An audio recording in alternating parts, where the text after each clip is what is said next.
Hindi ako bakla! Hindi ako bakla! Hindi totoo yung sinasabi mo, hindi ako bakla!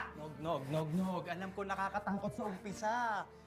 Pero hindi mo pwedeng itago ang tunay mong pagkatao. Magrela... Geraldine, hindi! Makinig ka sa... Geraldine, hindi! Lalaki ako, hindi ako bakla! Lalaki ako eh! Hindi ako bakla, Geraldine. Hindi ako bakla! Hindi ako bakla! Hindi ako bakla! No! Hindi! Naniniwala ba kayo na isang bakla ay maaaring maging tunay na lalaki? O ang isang tinatawag na tomboy ay maaari pang maging isang ganap na babae? Eh, paano kung baliktarin natin? Kayo ba ay naniniwala na ang isang lalaking sisiga-siga, eh pwede na rin maging pinabae?